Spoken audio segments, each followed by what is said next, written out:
Bismillahirrahmanirrahim. Assalamualaikum warahmatullahi wabarakatuh. Alhamdulillah wassalatu wassalamu ala Rasulillah wa ala alihi wa sahbihi wa man walah. Asyhadu an la ilaha illallah wa asyhadu anna Muhammadan. Alhamdulillah, sekarang kita sudah sampai di bab al-istiqamah.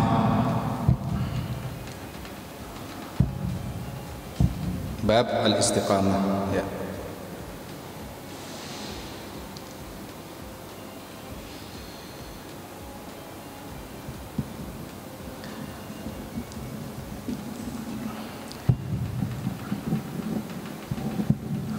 Alhamdulillah di pagi hari ini kita diberikan kesehatan, keimanan, ketakwaan oleh Allah Subhanahu wa taala, yang dimana Allah Subhanahu wa taala dengan kerendahan hati kita menghadap kepada Allah Subhanahu wa taala di subuh hari yang dimana Allah Subhanahu wa taala memberikan keberkahan. Burika ummati fi bukuriha. Kemudian di hadis yang lain, man salaka tariqan yaltamisu fihi ilman sahhalallahu lahu tariqan ilal jannah.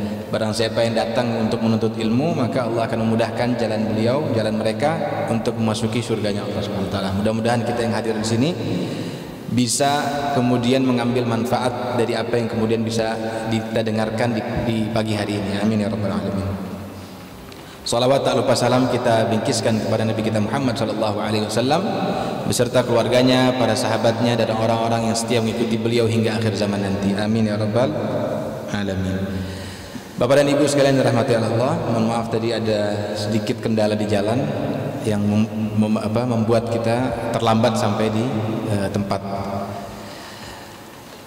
Saya ingat dulu guru saya pernah bilang begini, setiap kali saya belajar kitab Riyadhus Shalihin, dia selalu membuat satu syair.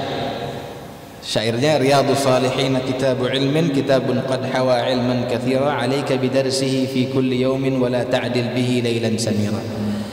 Jadi ini kitab buku Riyadhus Shalihin, ya, kitab yang memenuhi di dalamnya itu seluruh ilmu, ya. Maka kita diminta untuk belajar kitab Riyadhus Shalihin itu sebetulnya setiap hari. Dan itu nggak sama kalau kita tuh hanya sekedar mohon maaf, hanya sekedar kayak begadang saja. Lebih baik kita begadang baca kitab Riyadhus Shalihin, sampai pentingnya kitab Riyadhus Shalihin, ya, tamannya orang-orang saleh.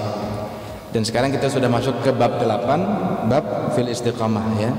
Satu bab yang tentang istiqamah, ya. Istiqamah, ya. Nanti kita akan jelaskan apa sih istiqamah itu.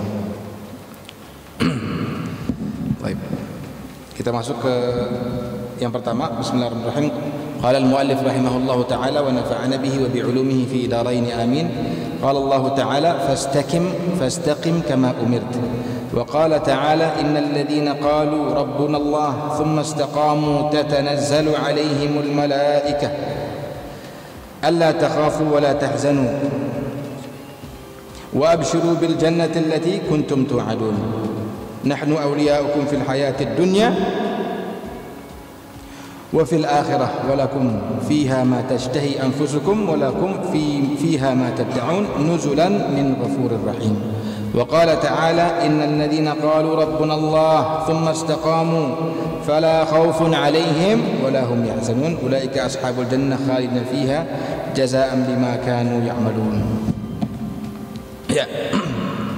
Hadirin yang dirahmati oleh Allah, ini kita sekarang membahas tentang, sebelum Imam Nawawi itu masuk ke dalam hadisnya, beliau itu biasa mengantarkan satu bab itu dengan bacaan Al-Quran yang di dalamnya biasanya itu terkait dengan satu bab yang kita sedang pelajari sekarang ini, ya.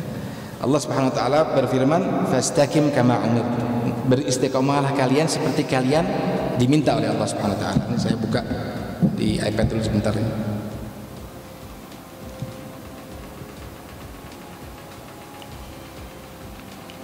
Siap.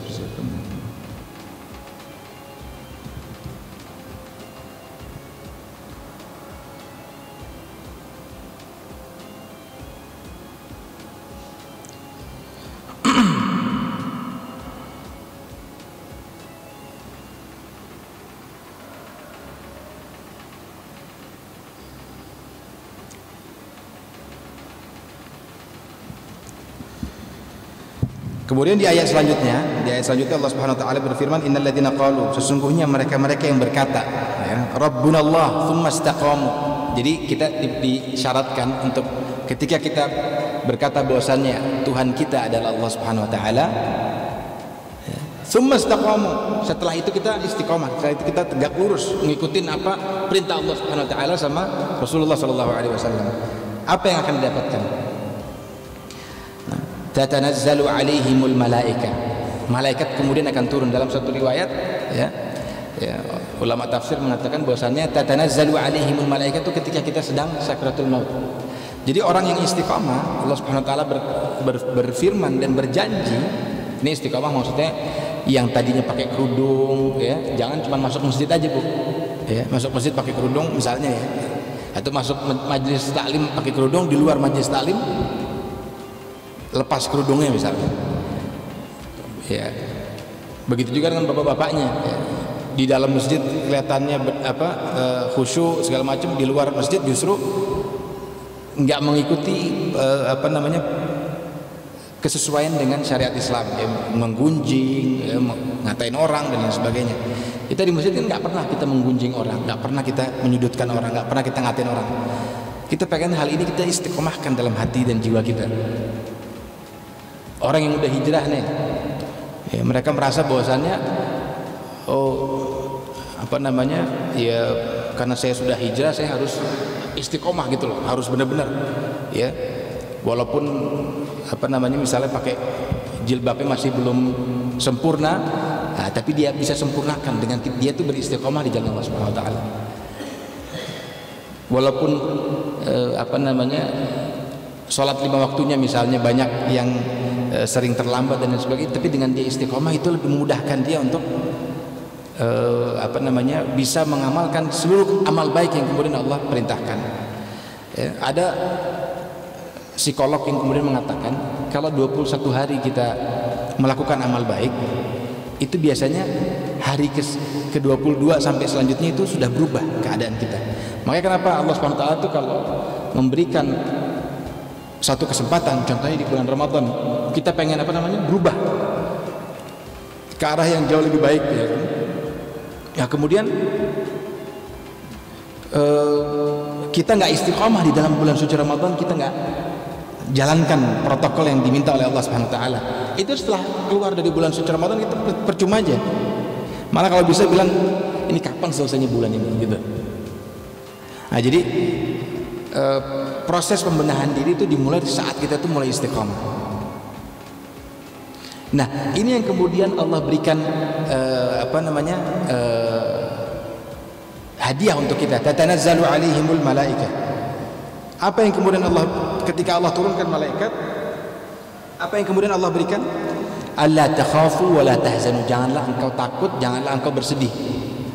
Wa abshiru bil jannati allati kuntum tu'adun, dan berikanlah kabar gembira bagi mereka yang telah melakukan hal-hal tadi. Apa tadi?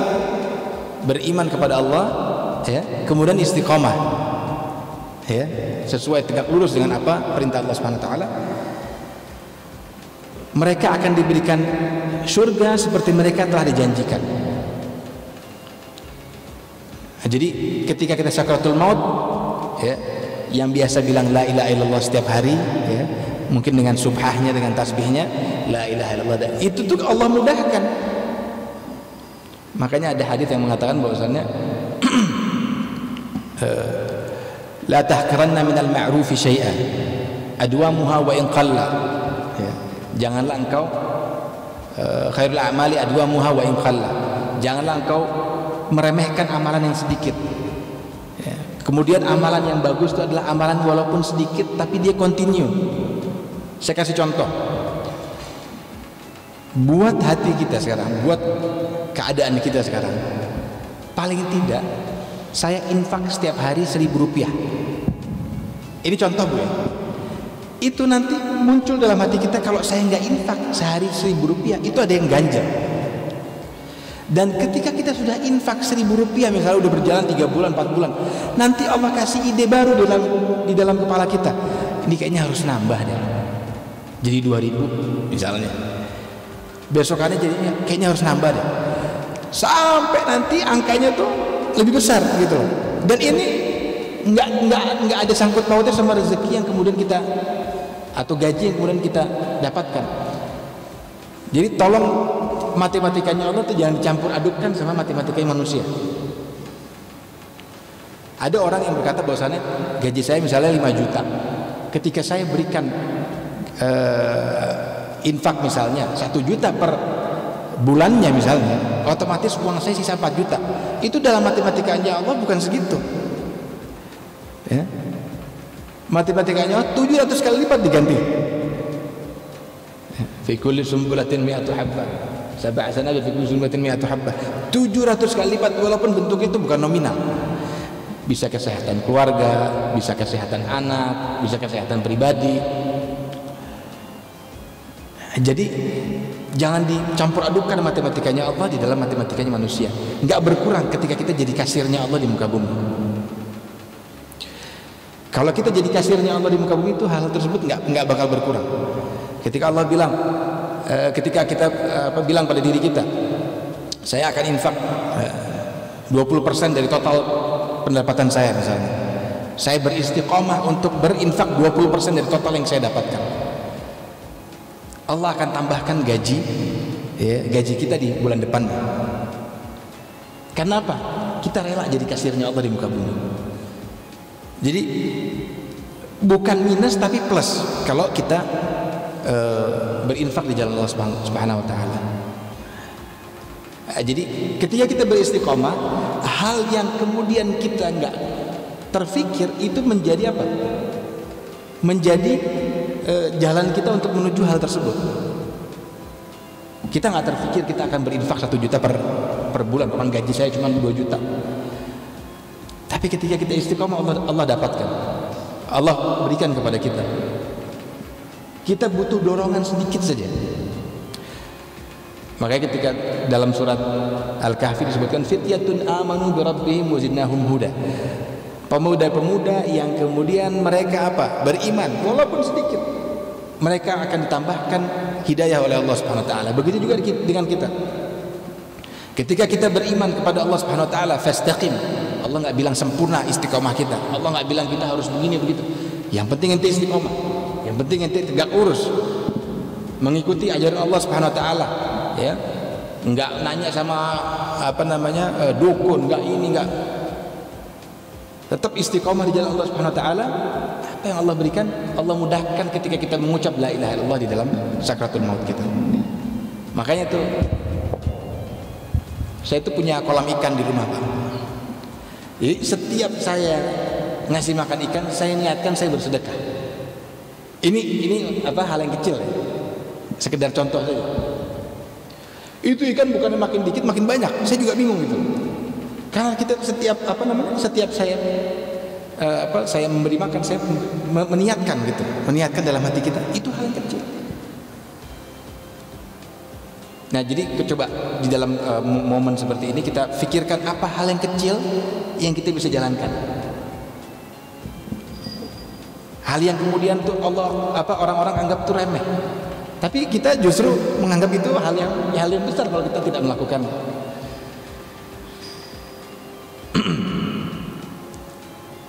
Nahnu awliya'ukum fil hayatid dunya wa fil akhirah wa lakum fiha ma tashtahi anfusukum. Ya, sesungguhnya Allah Subhanahu wa taala adalah pelindung-pelindung ya kita di kehidupan dunia dan akhirat, dan di dalamnya kita memperoleh apa yang kita inginkan dan memperoleh ya di dalamnya apa yang engkau minta. Jadi di sini kemudian Allah menggambarkan bagaimana ketika kita istiqomah kita mendapatkan surganya Allah. Di saat yang sama Allah menggambarkan surga itu seperti apa. Surga itu seperti ini loh. Kalau engkau istiqomah kamu dapatnya surga.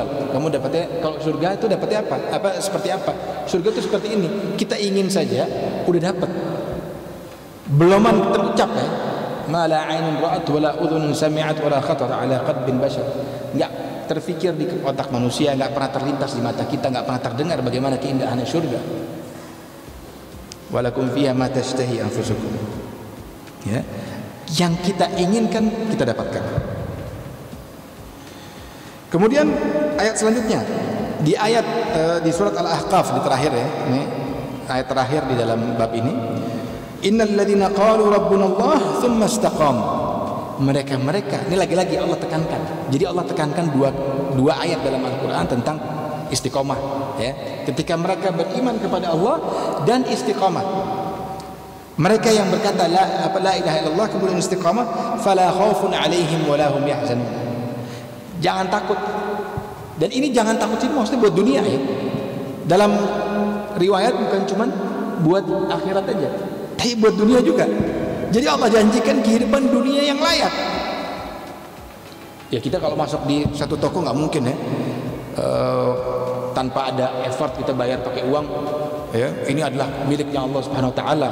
Kemudian si siapa tukang tadi atau pemilik toko tadi, pemilik roti tadi, pemilik toko roti atau restoran tadi kemudian memberikan makanan kepada kita, nggak mungkin. Kita harus apa? Harus punya effort, harus punya usaha untuk mengambil rezeki dari Allah Subhanahu Wa Taala. Meraih rezeki daripada Allah Subhanahu Wa Taala. Kenapa saya katakan meraih? Karena rezeki itu sudah ada. Bukan rezeki sebenarnya bukan dicari, tapi diraih. Udah ada di depan kita. Tapi tinggal kita meraihnya. Nah, ketika semastaqamu fala khaufun 'alaihim wa lahum yahzanun, jangan takut dengan kehidupan dunia. Kehidupan dunia itu buat Allah Subhanahu Wa Taala itu mudah. Tinggal kita bagaimana kita membuat kehidupan kita di dunia ini lebih bermakna. Gimana caranya biar lebih bermakna? Istiqomah di jalan Allah Subhanahu Wa Taala.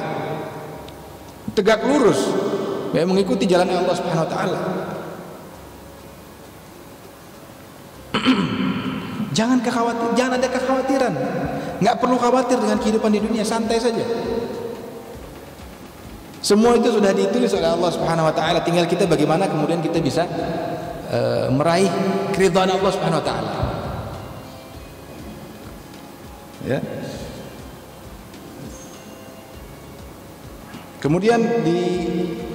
Kemudian baru di hadis selanjutnya Allah mengatakan, Allah berfirman,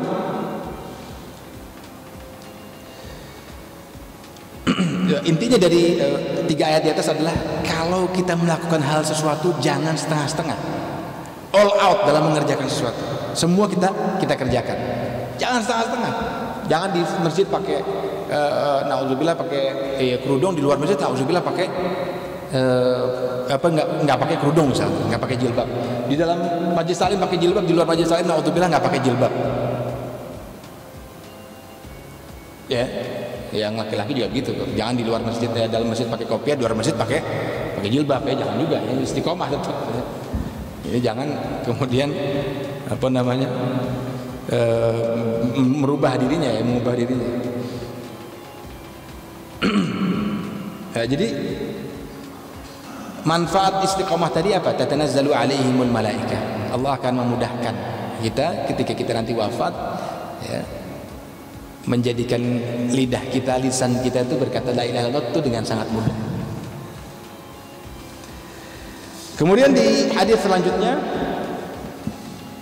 ya, wa an abi Amr wa qil abi Amrah Sufyan bin Abdullah radhiyallahu anhu qala qultu ya Rasulullah kulli fil Islam qawlan la as'alu anhu ahadan ghairak qala qul amantu billah thumma istaqim, rawahu Muslim. Dari Abu Amr mengatakan, ya, Abu Amr atau Abu Amrah Sufyan bin Abdullah berkata, saya bertanya ya Rasulullah, katakanlah kepadaku dalam Islam tentang suatu ucapan yang saya tidak akan menanyakan kepada seseorang selain kepada engkau. Rasulullah kemudian bersabda, katakanlah saya beriman kepada Allah, kemudian beristiqomahlah dalam keimanan itu. Seorang sahabat datang menemui Rasulullah seperti orang bertanya jalan. Wahai fulan, misalnya saya tanya jalan, misalnya sama fulan, tunjukin saya satu jalan yang saya nggak akan nanya jalan ini kepada orang lain karena saya yakin jawabannya ada di kamu. Artinya apa? Berikanlah saya jawaban yang paling benar, yang betul gitu, yang paling betul lah, yang sesuai dengan koridor daripada jalan yang sudah ada di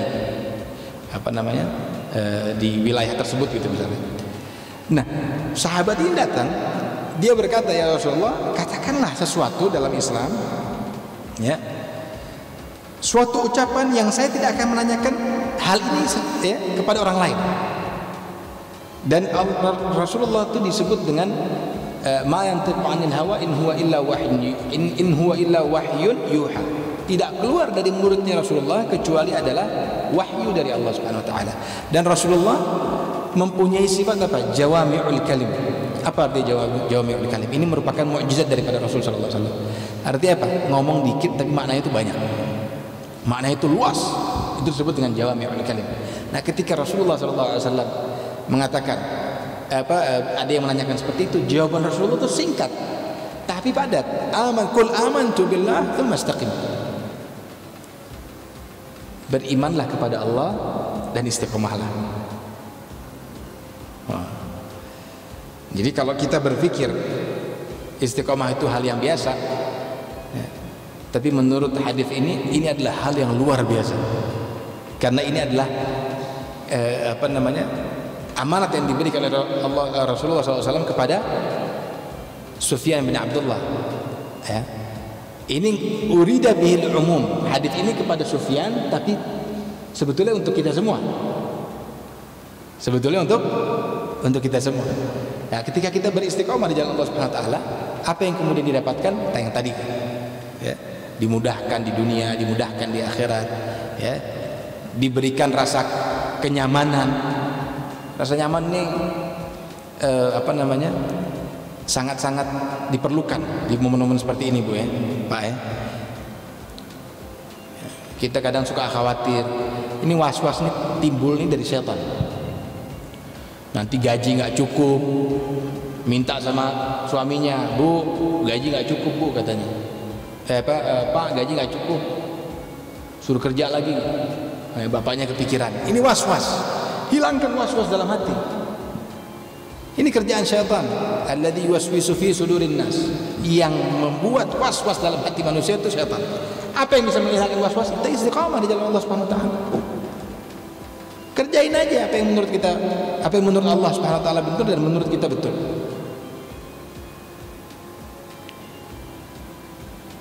Jadi jangan pernah berpikir bahwasanya Allah Subhanahu wa taala ini memiliki, ya, kekayaan yang terbatas. Allah kalau memberikan dunia kepada kita, itu Allah bisa, dan seisinya lagi. Rakaatul fajr khairun minad dunya wa ma fiha, ya. 2 rakaat sebelum kita sholat subuh itu seperti kita mendapatkan dunia dan seisinya. Saya pengen berbicara sesuatu, ya. Satu hal, kenapa ketika kita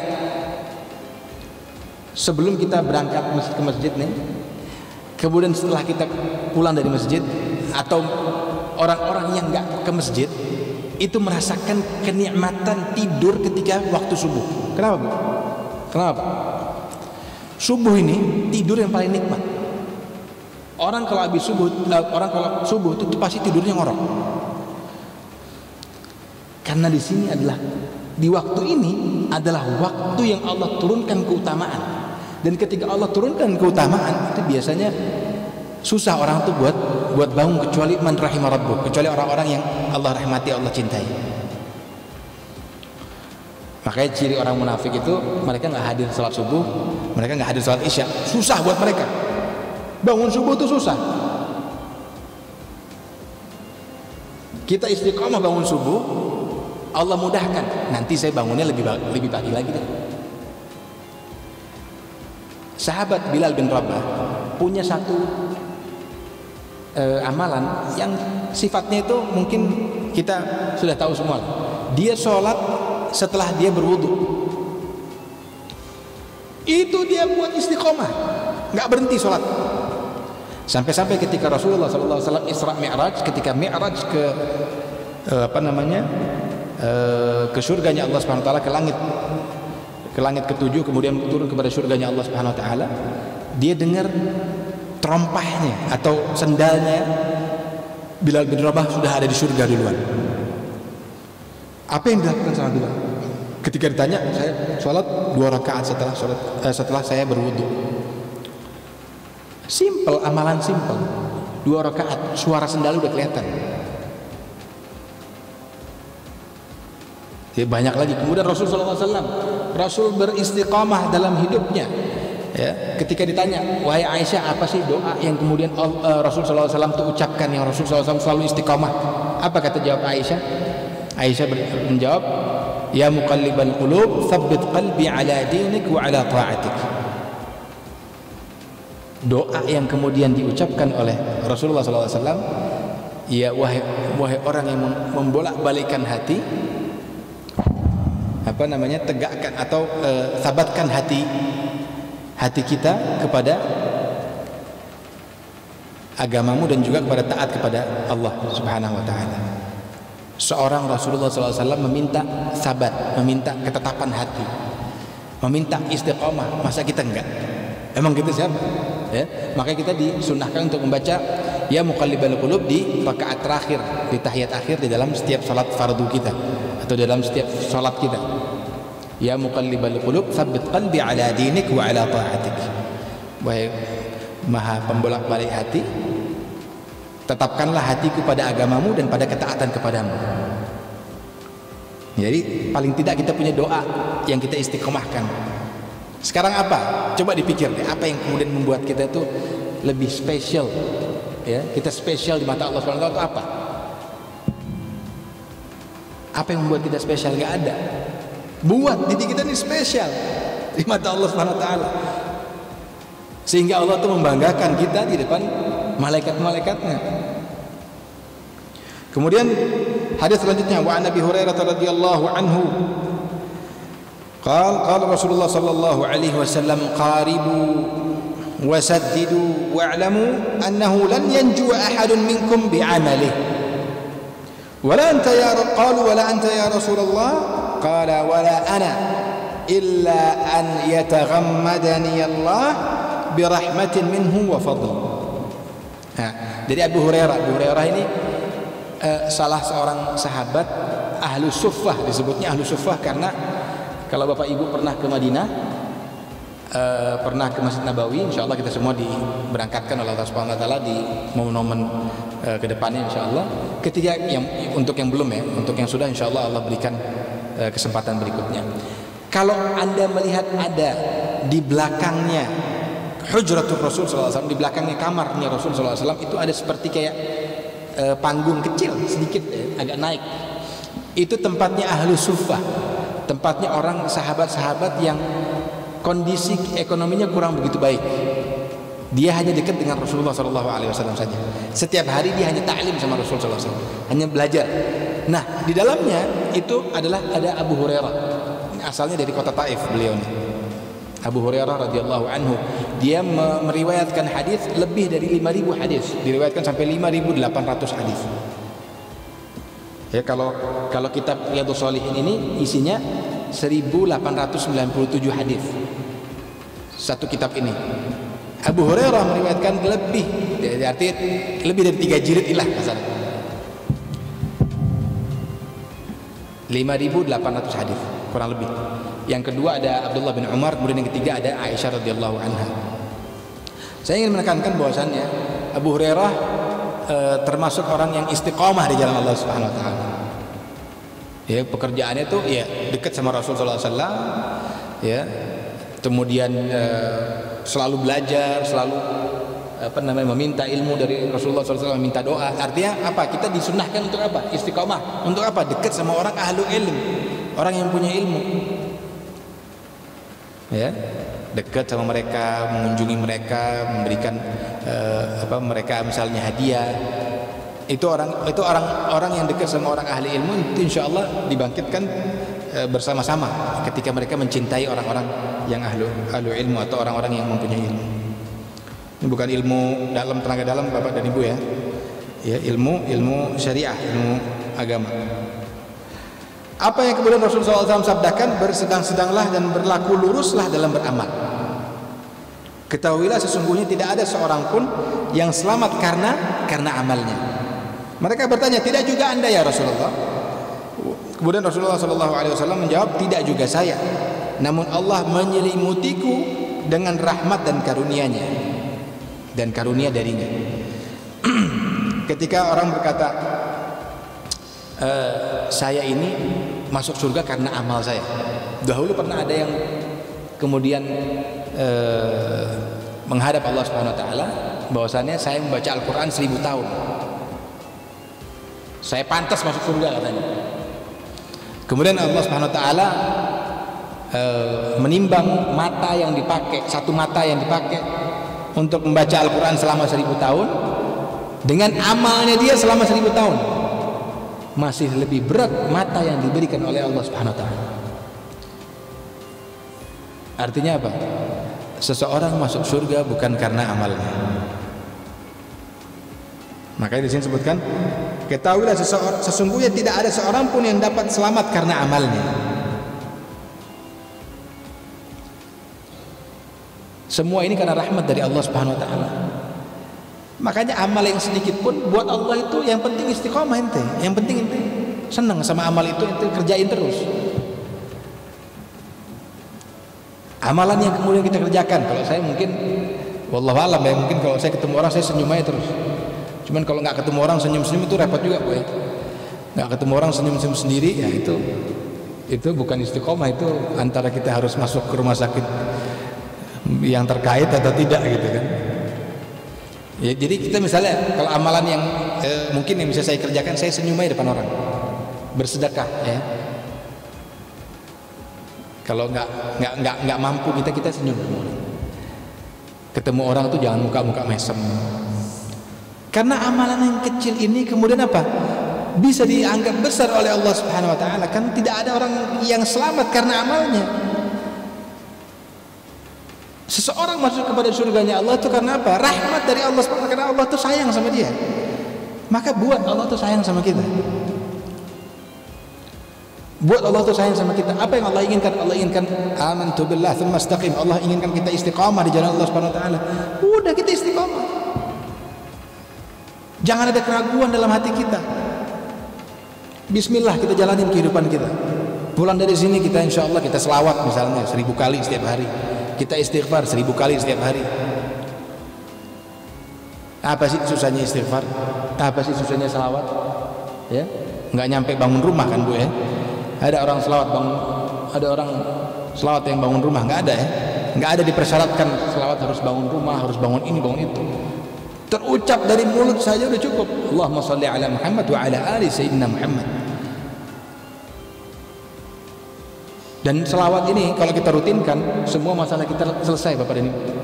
Selawat ini kalau kita rutinkan dalam hati kita dan jiwa kita, itu masalah kita. Yang punya utang lepas dari utang, ada selawat ada di situ, yang kemudian apa namanya, Allah mudahkan, yughfarlah. Allah bilang Allah ampuni dosanya kalau orang itu berselawat kepada Rasulullah SAW. Rasulullah SAW bersabda, yughfarlah. Ketika kita berselawat, Allah Subhanahu wa taala mengampuni dosa kita. Ketika kita berselawat, rezeki kita dimudahkan oleh Allah Subhanahu wa taala. Ketika kita berselawat, urusan kita yang tadinya ruwet, jelimet, dipermudah oleh Allah Subhanahu wa taala.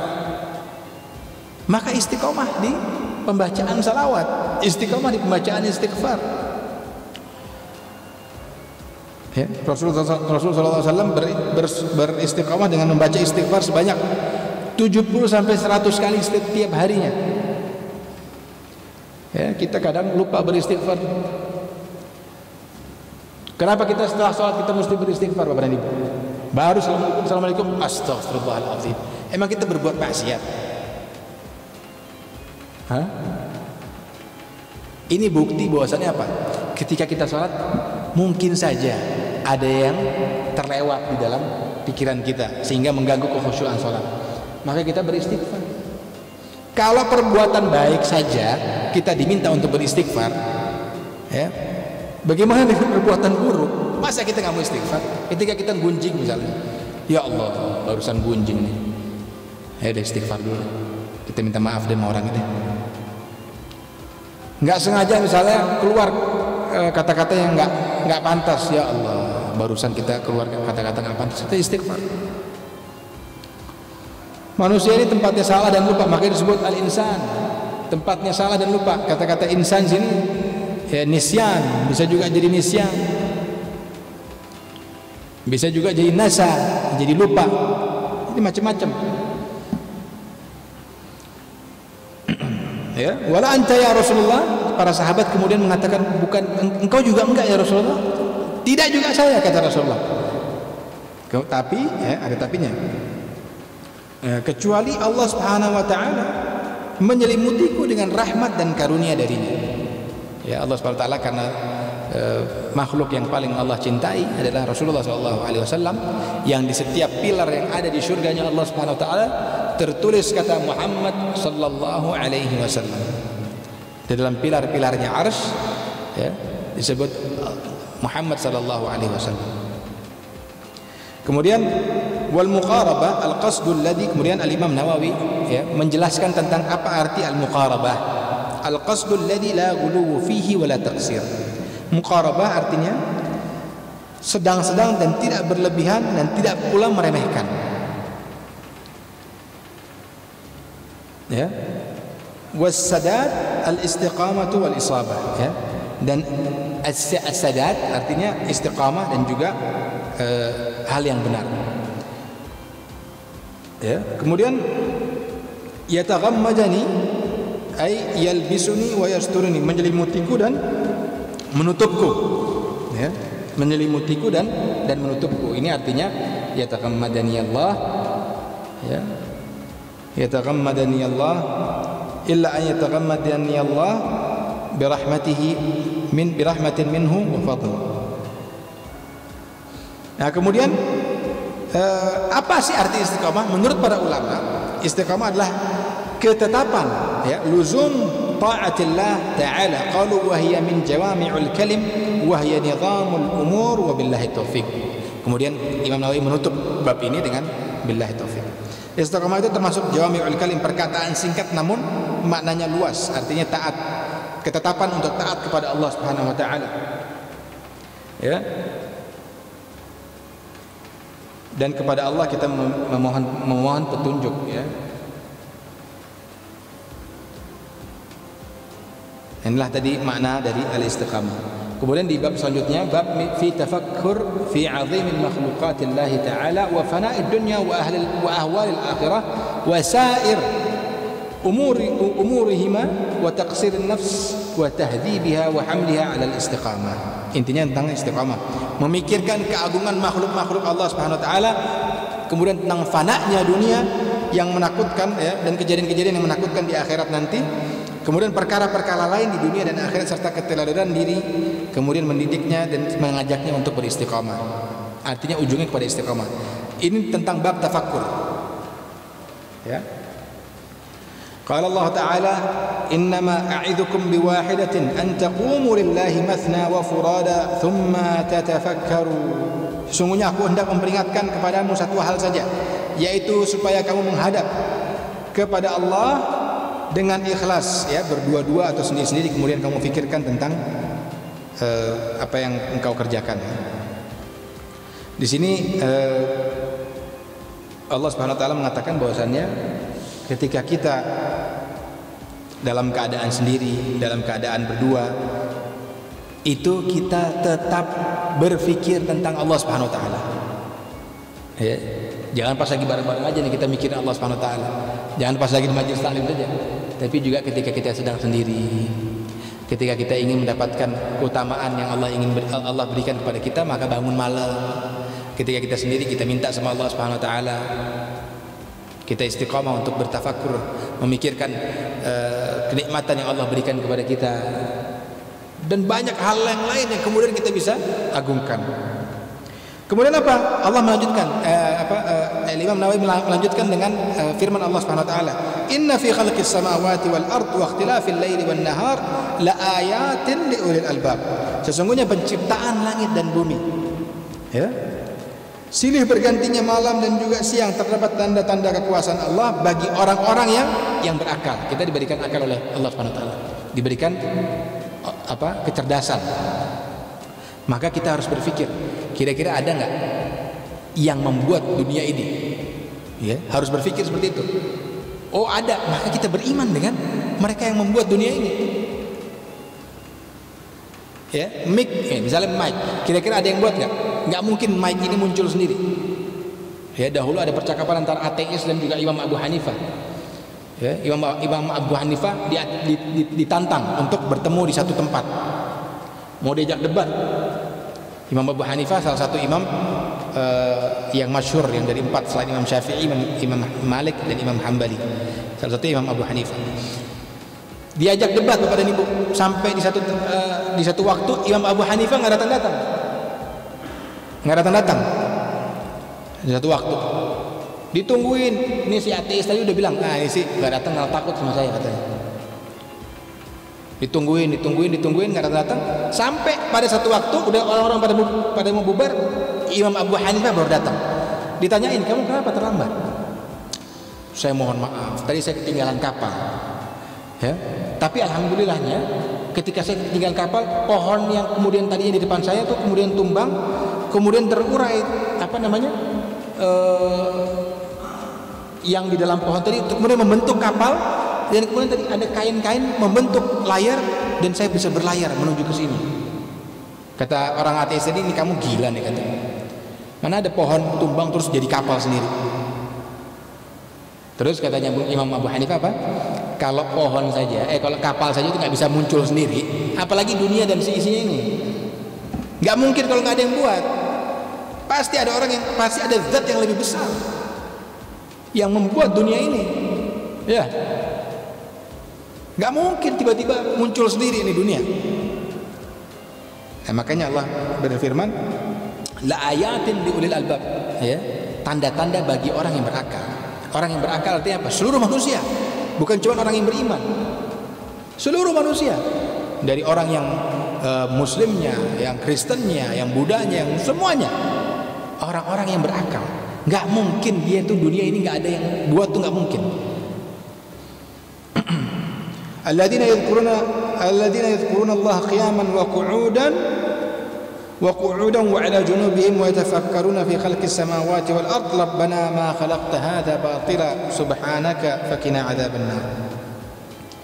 Ya. Orang-orang yang mengingat Allah sambil berdiri, duduk, dan dalam keadaan berbaring, ya. Mereka memikirkan tentang penciptaan langit dan juga bumi. Ya, dan mereka berkata, ya Rabb kami, tiadalah Engkau menciptakan ini dengan sia-sia. Nah, orang-orang dalam keadaan duduk, berdiri, tidur, mereka berpikir, gak mungkin ini Allah ciptakan sia-sia. Apa yang kemudian kita lakukan? Berzikir, mengingat Allah Subhanahu wa taala dalam keadaan apapun. Ya, oke, kita lanjutkan lagi. Wa qala ta'ala afala yanzuruna ila al-ibili kayfa khuliqat wa ila as-sama'i kayfa rufi'at wa ila al-jibali kayfa nusibat wa ila al-ardi kayfa sutihat fadzakkir innama anta mudzakkir. Surat Al-Ghasyiyah ayat 17 sampai ayat 21. Apa yang kemudian diungkapkan oleh Allah Subhanahu wa taala?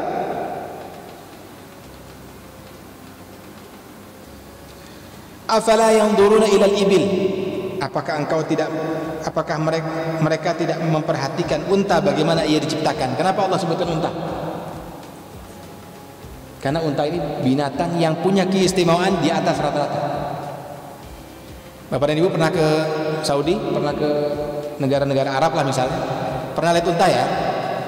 Unta itu punya keistimewaan yang cukup banyak. Saya akan sebutkan satu persatu ya. Unta ini punya keistimewaan yang cukup banyak. Yang pertama adalah, dan kenapa dia disebutkan dalam Al-Quran ya? Kok nggak binatang yang lain? Kenapa harus unta? Unta ini binatang kesayangan Rasulullah SAW. Ya, unta ini memiliki ya kelopak mata 2, kulit dan juga yang transparan. Jadi seperti kacamata. Ya, unta itu kalau kita punya kelopak mata 1 atau 2, 1 aja ya. Nah, unta itu punya kelopak mata itu 2. Kelopak mata yang kulit dan kelopak mata yang transparan. Jadi ketika dia di padang pasir, banyak pasir segala macam, banyak angin, itu otomatis turun sendiri tuh kacamatanya tuh yang bening tadi. Jadi dia tetap aja jalan di padang pasir. Siapa yang hebat? Unta apa yang menciptakan unta? Yang menciptakan unta. Ya Allah Subhanahu wa taala yang hebat, bukan untanya yang hebat. Afala yanzuruna ilal ibili kaifa khuliqat. Kemudian apa lagi? Ya, postur tubuhnya unta. Ya, postur tubuhnya unta itu badannya besar Bapak dan Ibu. Unta itu besar sekali, tinggi. Tapi yang aneh, kakinya itu kecil. Benar nggak? Ya harusnya kalau postur tubuhnya besar, kakinya harus besar. Menurut para ilmuwan, ternyata unta itu kalau kakinya itu paling bagus. Ya. Kalau di padang pasir itu kakinya itu besar, dia akan susah untuk jalan. Makanya kita jalan di padang pasir sama kita lari di padang pasir itu lebih bagusan lari. Karena jadi ringan tubuh kita. Tapi kalau badan kita gemuk itu susah jalan di padang pasir. Itu masuk kaki kita. Karena pasir itu beda dengan tanah yang kemudian keras tadi ya. Dan unta itu ya mempunyai kantong air. Unta itu Pak, kalau minum itu nyedot ya, bukan minum. Dia sistem dalam tubuhnya dia itu seperti kayak sedotan. Dia bisa minum dalam waktu 3 menit itu sampai dikatakan sampai 200 liter. Bayangin 200 liter disedot dalam waktu 3 menit. Ini binatang lain nggak pernah punya seperti ini. Hanya unta saja. Ya, unta itu bisa nggak minum 3 hari. 3 hari dia bisa nggak minum. Kita nggak minum 3 hari meninggal badan ini. Unta bisa tidak minum 3 hari. Binatang lain pun sama. Nggak bisa minum. Kalau minum 3 hari mungkin bisa meninggal, bisa mati. Unta bisa nggak minum 3 hari. Ketika dia haus, diambil tuh dari kantong air. Jadi ada unta punya kantong air sekitar 10 liter dalam tubuhnya dia. Ya 1 galon lah, taruhlah 1 galon dalam. Kalau kita punya galonan air ya, taruhlah 1 galon dalam tubuhnya dia. Jadi kalau haus itu narik sendiri, yang membasahi kerongkongannya dia. Ya, makanya kalau para sahabat ridwanullah alaihim atau mereka-mereka yang kemudian bepergian di padang pasir zaman dulu, kalau mereka lapar atau haus, mereka sembelih untanya.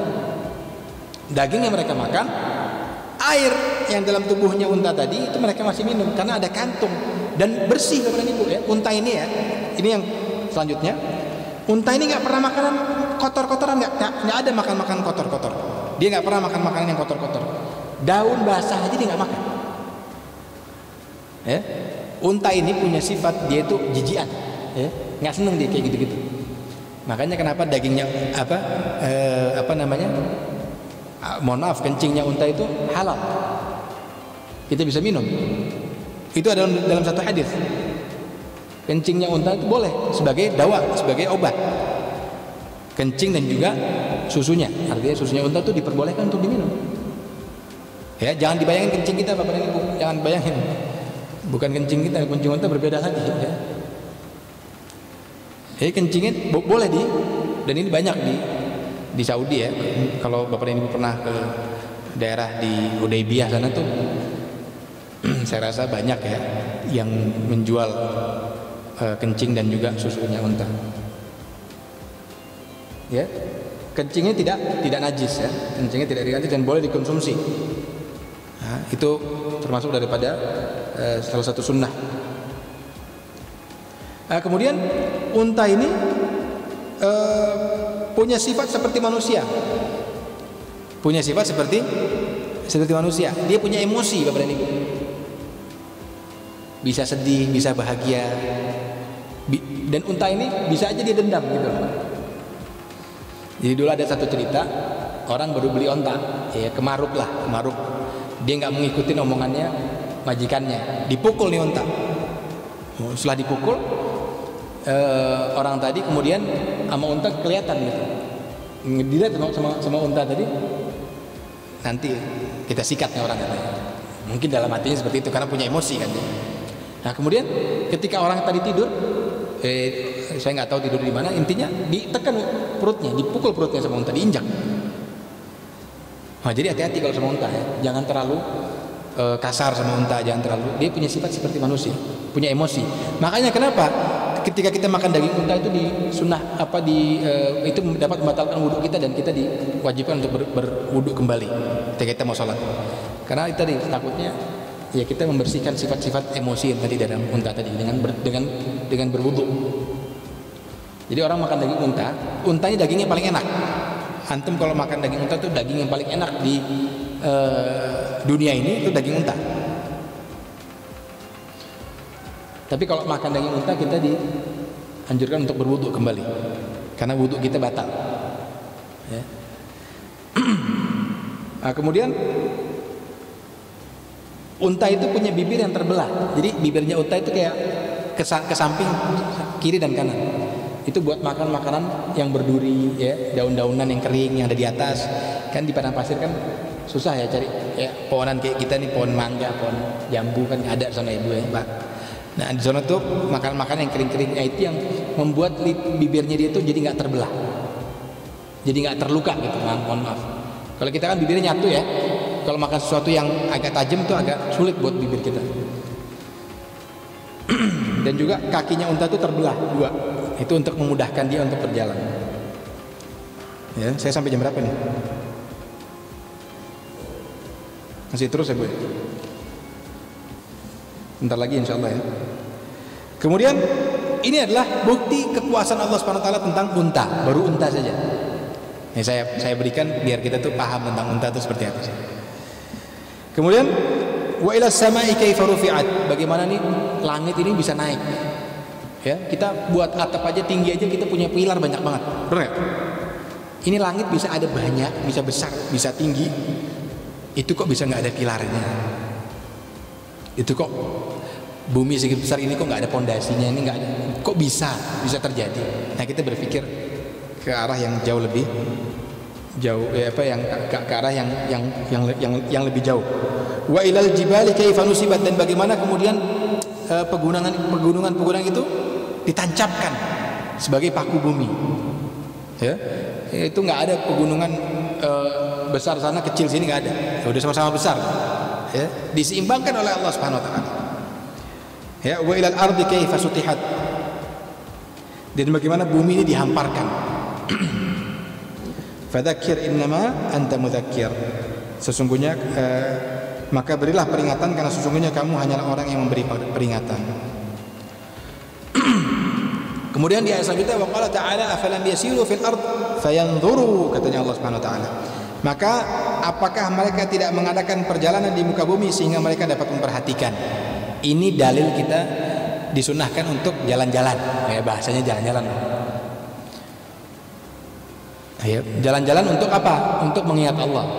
Ya bukan jalan-jalan untuk foya-foya ya. Lihat kuburan Nabi Musa, ya, lihat kuburan para aulia, ya, lihat kebesaran Allah di muka bumi, ya, lihat Masjid Nabawi, lihat Masjid Haram, lihat kuburan Nabi Allah Hud. Ya, ini untuk apa? Membuktikan bahwasanya kebesaran Allah Subhanahu Wa Taala itu sangat banyak di muka bumi, maka kita diwajibkan untuk atau disunahkan untuk bepergian. Dalil kita traveling itu. Baik Bapak dan Ibu sekalian, saya ingin menutup kegiatan kita pada pagi hari ini dengan sama-sama kita bertekad pada hati dan juga jiwa kita untuk apa? Untuk terus beristiqomah di jalan Allah Subhanahu Wa Taala. Pulang dari sini, sholawatnya ditambahin, ngajinya ditambahin, ya, istighfar tambahin, sedekah tambahin, ya, hal yang kecil kemudian kita bisa bawa, kita kasih anak cucu kita, ya, pengertian, ayo kita infak, ya, 500, 1000 perak, yang penting kita istiqomah di jalan Allah Subhanahu Wa Taala. Mudah-mudahan kita semua diberikan rasa cinta kepada Allah Subhanahu Wa Taala yang menggebu-gebu sehingga kita bisa menjalankan perintah Allah Subhanahu Wa Taala dengan sebaik-baiknya. Mudah-mudahan pertemuan kita bermanfaat. Apa yang saya sampaikan adalah sedikit saja. Mudah-mudahan nanti di momen-momen berikutnya Ustaz Jazuri nanti lebih bisa menerangkan kepada kita jauh lebih banyak lagi. Amin ya rabbal alamin. Qulu qouli hadza wa astaghfirullah li wa lakum wa lisa'iril muslimina min kulli dhanbin fastaghfiruh innahu huwal ghafurur rahim wallahu al-muwaffiq ila aqwamit thoriq. Wassalamualaikum warahmatullahi wabarakatuh.